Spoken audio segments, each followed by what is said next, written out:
everyone, welcome back to my channel. Thank you for tuning in. First of all, happy new year. This is obviously the first video of this year. Yeah, I've been offline. As some of you know, I took it was actually like a month. I took a whole month off of all of my platforms. I signed out of all of my accounts and I really honestly needed a break. So for those of you who do follow me on my Instagram and my Facebook, if you're not, please make sure that you are following me on my other platforms. I share a lot about my life on the other platforms, my blog, my Instagram, my Facebook and everything. So in case you missed it, I recently announced that I am having another baby. So I am pregnant with baby O number 2. And yeah, it's look, I'm gonna do a whole other video on that, okay? I couldn't go on with this video without sort of almost like addressing the elephant in the room, for lack of a better term. But yeah, I will show you my baby bump. I am grateful. I am tired. I am all of the things that pregnancy blesses you with. Yeah, I know that for a lot of us, New Year's carry a lot of like pressure. So I hope, you know, it's good pressure and not the kind of anxiety-inducing pressure for you. New Year's also bring New Year resolutions and promises that you make to yourself and to other people and goals that you want to achieve in life, all of that. So I wanted to just have a quick chat about, reflecting very briefly on 2019, where I've been, what I've been up to kind of thing. And also, just chatting about 2020. Okay, my word for 2019 was growth. And every year before New Year comes, I usually write in my notebook, things that I am grateful for that year that is now passing, or things that I'm proud of.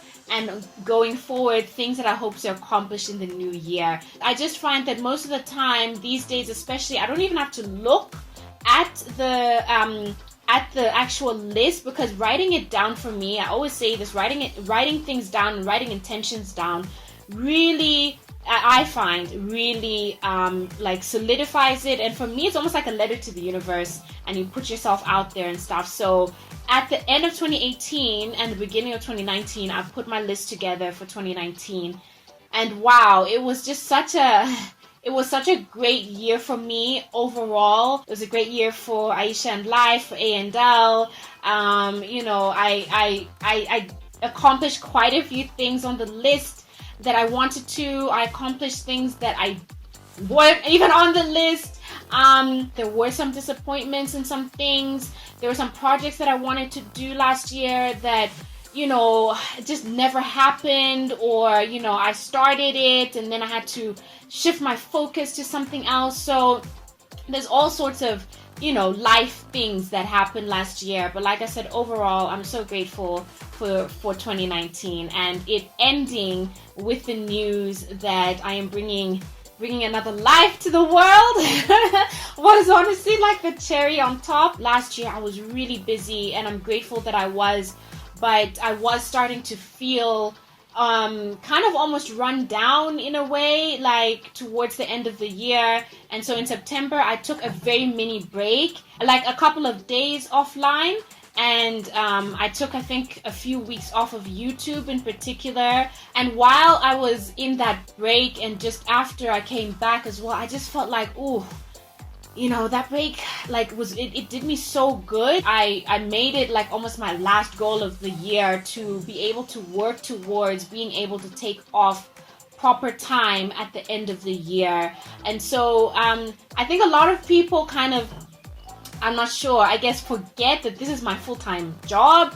I'm doing influencing and I'm doing content creation full-time now. So that was my leave.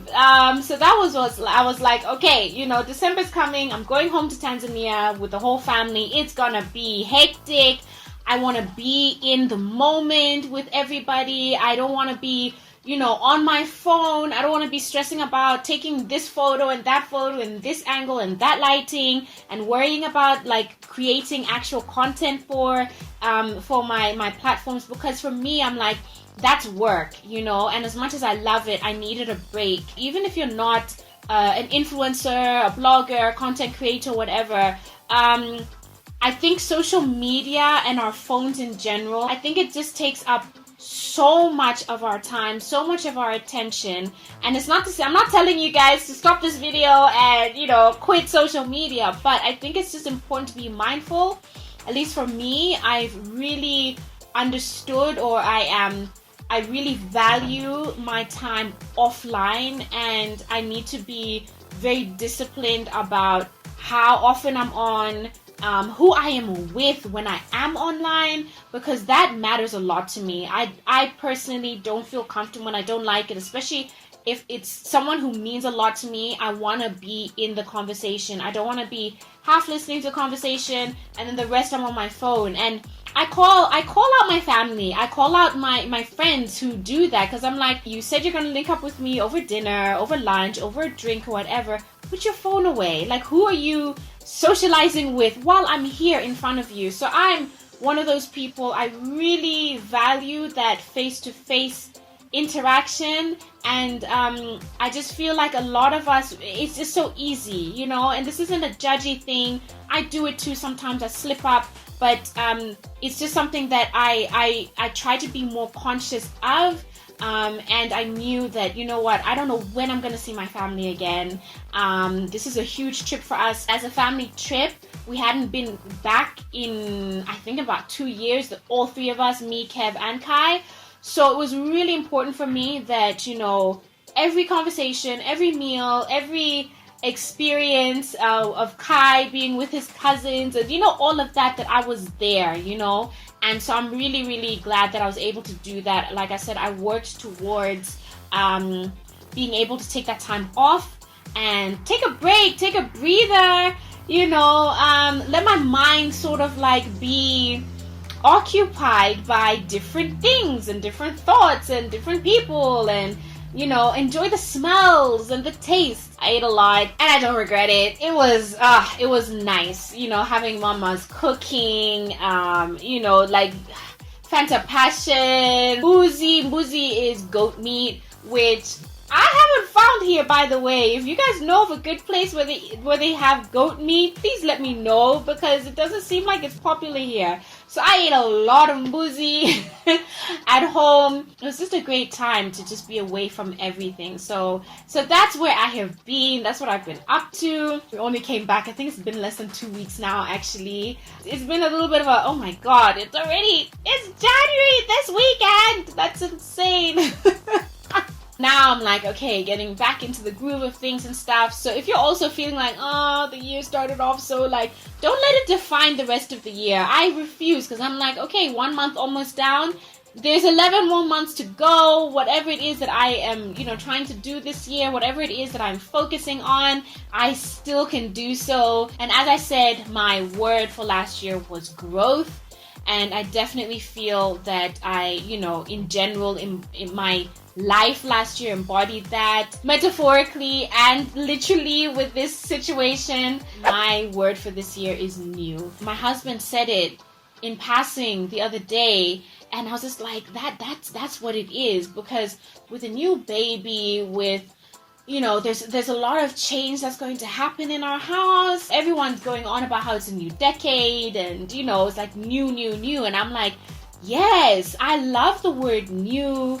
It's like new opportunities, new sort of like things to go through, things to overcome. I feel like words like change and different and stuff, they kind of carry this almost negative energy about them, and new is just, it's exciting and it's got energy, and it's it's new. You can't be like, oh, it's new. It's new. So I love that. Simple, powerful 2020. I don't know if I'm kind of calling them goals at the moment, or things that I'm going to work on this year. I am aiming to be more present. I wish to be more present. And then the other thing that I am focusing on is protecting my energy. Woo-wee! It's it's tied to being present because, like I said, there are a lot of distractions out there. There are a lot of people out there who want to distract you from what you want to do in your life. I'm not necessarily going down the extreme of toxic people and things like that, but there are people out there, whether intentionally or not, distract you from what you're supposed to do, the goals you're supposed to accomplish, the level you're supposed to reach. There are things out there that also do so. So it's not just people. It's not just people. I know I cannot control what happens around me. I cannot control what people are going to say to me. I can't control what people think of me or whatever actions that they take. But what I can control is my energy. And that's something that for me, I'm like, I think I let the door slightly too open for my own good last year, to be totally honest with you. There are some things that happened last year that I was just like, wow. If I had been more discerning about my energy, about my psyche, about, you know, what forces, what types of auras, what types of everything that I was opening myself up to. Because I'm usually quite a guarded person, and I found myself last year kind of shifting away from that. And for me, I'm just like, this is why God made me the way I am. So that was a huge lesson learned for me, and so that's something I don't want repeated this year. So protecting my energy, protecting my peace. You know, I cannot allow other people or someone else and their words and their opinions and their lack of actions or whatever it is affect me to the point that it disrupts this balance within me. I just can't. And over and above that, I'm growing life now. I am, bringing a new person into the world. I cannot have that filter through to this new life that I'm focusing on bringing in. I wanted to end off with, obviously, a lot of you have heard, the sad news from earlier this week, and Kobe Bryant, his daughter, and the other passengers who, tragically lost their lives. I believe it was on Sunday in the US. It's one of those things for me where I wasn't a basketball fan. I never followed his career or anything like that. But at the end of the day, he was a father, and he was a son, and he was a husband. If we can learn anything from such news, is to love your loved ones. I mean, we say it all the time, oh, I have loved ones, whatever, but it's so important. It's so important. Life is so short. We don't know what's going to happen. Never mind tomorrow. We don't know what's going to happen later today. We just have no idea. Make sure your people know that you love them. Put pride aside. Put ego and all of that aside. However you express love, however the other person understands love, please give it to them. If it's words, if it's a physical touch, if it's support, if it's whatever it is, I think it's just so important to let the people know how much we care about them while they are here. Moving forward into the rest of the year, let's try and be a bit more conscious about what other people are going through. Let's try and just, be more conscious about ourselves and our actions. That's what I'm trying to do this year as well. So, yeah. Thank you so much for watching. As always, please remember to subscribe if you haven't already. Hit the notification bell for notifications on my videos, as well as follow me on my social media. Drop me a line. Let me know what you guys got up to over the holidays. Did you go home? Did you stay? Did you have a staycation? Did people come over? How did the year start off for you? Are you like me, where you're still kind of crawling out, crawling back online or back to work or whatever it is that you do? Did you hit the ground running? What's happening with you guys? I'd love to know. I wish you blessings, happiness, love, and good health this year. See you in the next video. Bye.